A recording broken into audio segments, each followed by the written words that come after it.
Chers amis, nous poursuivons ensemble notre avancée dans les psaumes et bien sûr guidés toujours par les commentaires du Père Vesco et des pasteurs Maillot et Le Lièvre.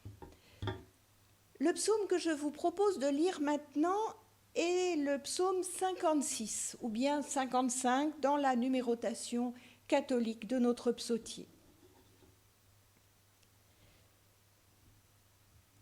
Après une série de 4 psaumes instructions, nous voici avec le premier de 5 psaumes qui ont été signalés comme à mi-voix, regroupés dans le psautier, plus on en aura un autre au psaume 16.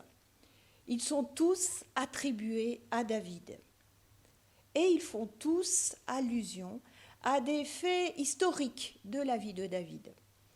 Les faits auxquels se réfère ce psaume sont racontés dans le premier livre de Samuel, au chapitre 21, les versets 11 à 16. C'est David qui fuit Saül et arrive chez Achish, roi de Gath.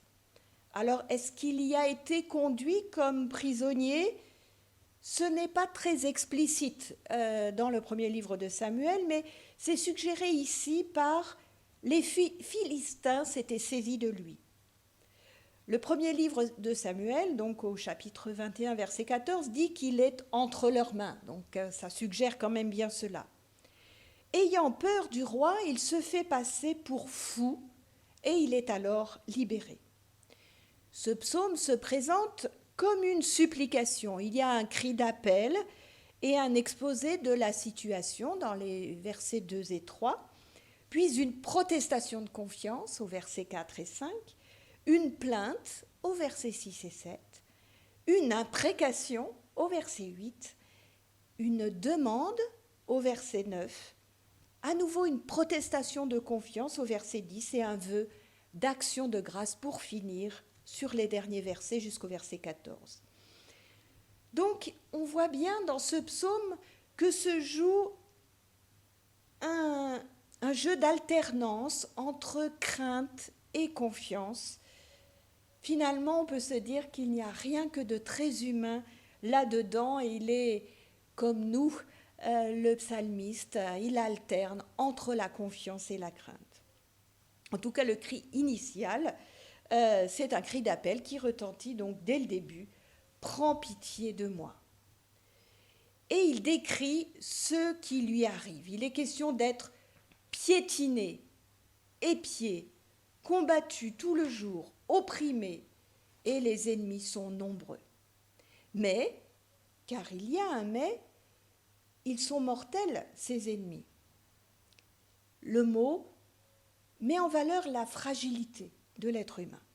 Le verbe opprimer fait référence au peuple d'Israël libéré d'Égypte. Et ainsi, le psalmiste a en tête que Dieu a déjà délivré et que ses ennemis sont donc de simples mortels.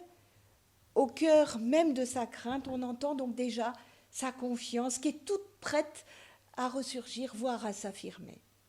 C'est ce qui se produit dans les 2 versets suivants où s'exprime à 2 reprises à la fois la crainte et la confiance. Le psalmiste loue même la parole de Dieu par anticipation. Que peut me faire une chair ? S'interroge-t-il.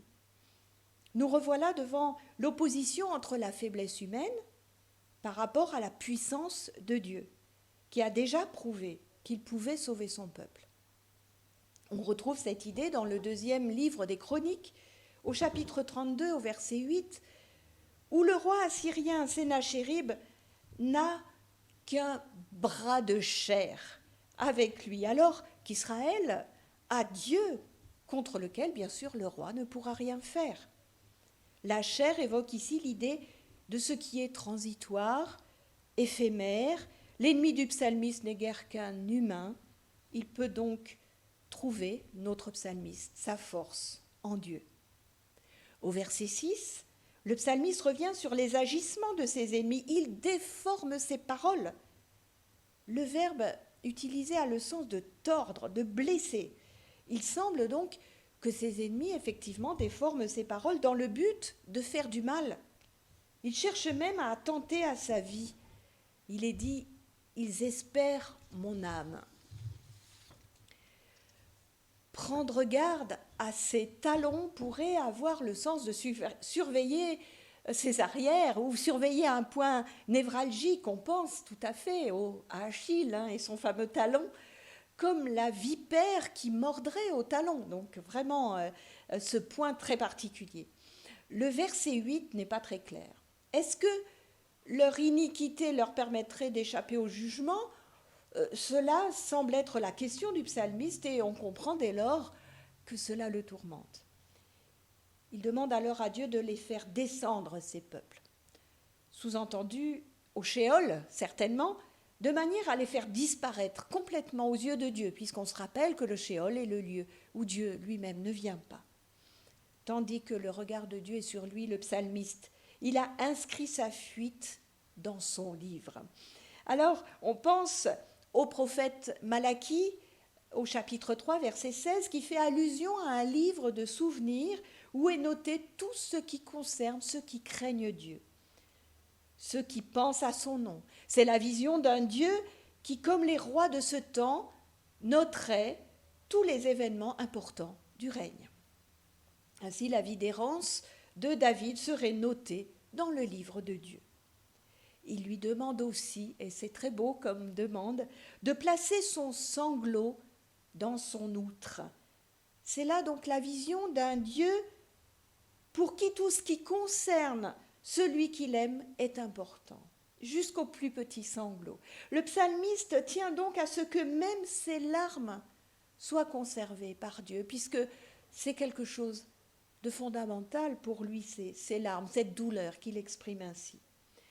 Alors, au jour du jugement, entre ce livre où tout est noté et l'outre où les larmes sont conservées, Dieu aura sous la main tous les éléments pour juger en vérité ce que le psalmiste a enduré.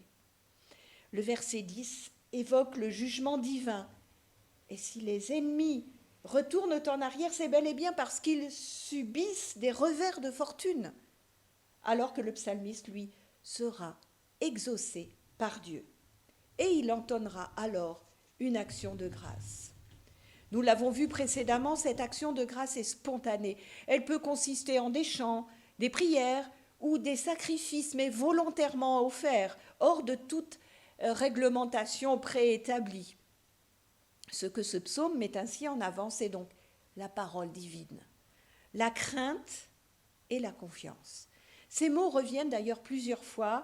Ils nous tracent le portrait d'un homme qui peut s'appuyer sur la parole de Dieu pour chasser ses peurs, et chez qui cette parole suscite ensuite la louange. Et c'est une belle interpellation pour nous aujourd'hui. Puissions-nous nous sentir, nous aussi, armés de la même manière que le psalmiste devant toutes les difficultés qui nous frappent aujourd'hui et qui frappent autour de nous, qui frappent notre monde, ces difficultés, qu'elles soient sanitaires, économiques, sociales. Enfin, on voit bien ces craintes, ces angoisses qui nous étreignent. Il est à noter que le psalmiste, une fois rassuré, ne se détourne pas de Dieu. Au contraire, il lui manifeste sa reconnaissance. Voilà encore une piste à creuser pour nous aussi.